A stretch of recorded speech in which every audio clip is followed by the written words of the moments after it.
2015 वर्षामध्ये जगभरातील अनेक देशांनी संयुक्त राष्ट्र संघासह INDC प्रसिद्ध केलं. अशा हवामान बदलांशी लढण्याकरिता ध्येय ठरवित आहे. भारत हा त्या देशांपैकी एक होता ज्याने 2005च्या पातळीपासून 2030 पर्यंत GDP ची उत्सर्जन तीव्रता 30 ते 35% कमी करण्याचे लक्ष्य ठेवले आहे.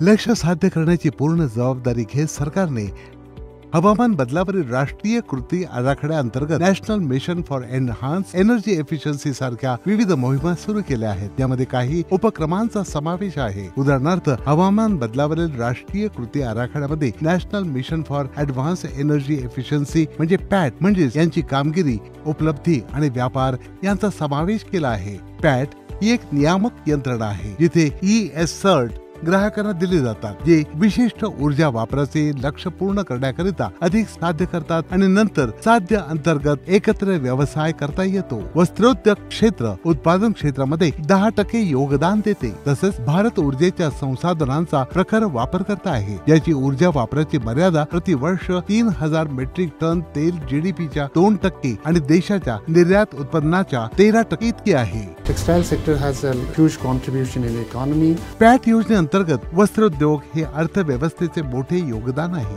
जेव्हा 2012 मध्ये ती सुरू करण्यात आली होती, आम्ही देशभरातील विविध क्षेत्रातील 90 युनिट्स कव्हर केले आणि त्यांनी त्यांचे लक्ष्य उद्दिष्ट साध्य केले जे पॅट सायकल 1 साठी होते.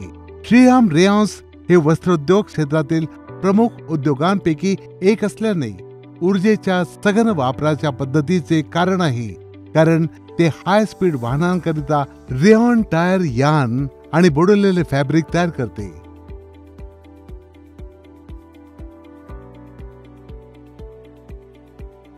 With the BE initiative of PAT cycle, पॅट सायकलच्या BE पुढाकारावरून आम्हाला कळलं की पहिला बॉयलर क्रमांक 2 चे रूपांतरण असावे. त्यामुळे आम्हाला कोळशाचा वापर दरवर्षी सुमारे 25,000 टन कमी करण्यास मदत झाली. 2010-11 मध्ये आम्ही आमचे बॉयलर क्रमांक 3 चे रूपांतर केले आणि दरवर्षी 30,000 टन कमी केले. विशिष्ट वापराकरिता जे सर्वोत्तम वर्ष 2009-2010 मध्ये 3.532 साठी होते, आता ते 2016-17 मध्ये 1.44 पर्यंत कमी केले गेले.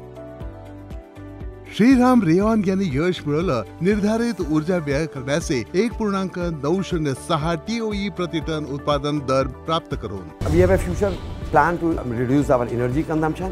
आमची भविष्यातील नीती आहे आमच्या विजेचा खर्च कमी करणे. आम्ही बदलत आहोत सर्व लाईट्स LED लाईटने. आम्ही यापूर्वी सुरुवात केली आहे i3 मोटर्सची.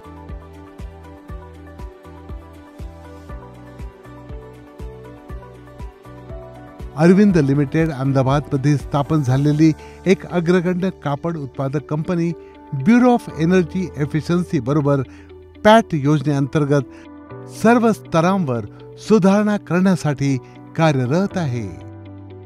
Under the PAT scheme initiated by Bureau of Energy Efficiency, आम्ही ऊर्जा कार्यक्षमता ब्युरोनं सुरू केलेल्या पॅट योजनेअंतर्गत 70 प्रकल्प ठेवले आहेत. आम्ही कॉम्प्रेसरची सर्व ऑपरेटिंग सिस्टीम VFD ची स्थापना, सौर छताची स्थापना, पंपिंग ऑपरेशनचे ऑप्टिमायझेशन, MERE ची स्थापना,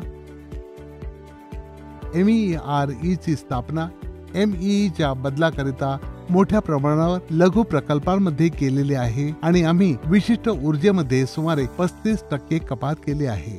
सर्व नियुक्त ग्राहकांच्या प्रशिक्षण आणि यशामुळे 5,635 मेगावॅट म्हणजेच 8.67 दशलक्ष टन तेलाची बचत झाली आहे.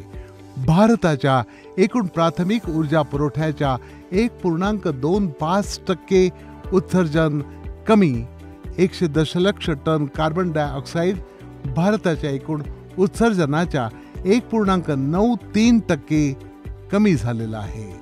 क्षमता निर्माण 5,000 अभियंते आणि ऑपरेटर, 13,718 ऊर्जा लेखा परीक्षक आणि व्यवस्थापक, 219 मूल्यांकन आणि गुंतवणुकीने ऊर्जा कार्यक्षम तंत्रज्ञानाकरिता गुंतवणुकीला प्रोत्साहन दिले गेले. एकूण 26,100 कोटी रुपये गुंतवले गेले. ऊर्जा वापराची बचत 9,500 कोटी रुपये. कापड क्षेत्रानं योग्य सायकल 1 मध्ये 0.129 दशलक्ष टन ऊर्जा बचत केली गेली, जी उद्दिष्टांपैकी 95% अधिक आहे. ऊर्जा संवर्धन ब्युरोची दृष्टी आता राष्ट्राच्या विकासाकरिता शाश्वत भविष्याचे लक्ष्य ठेवण्याचे आहे.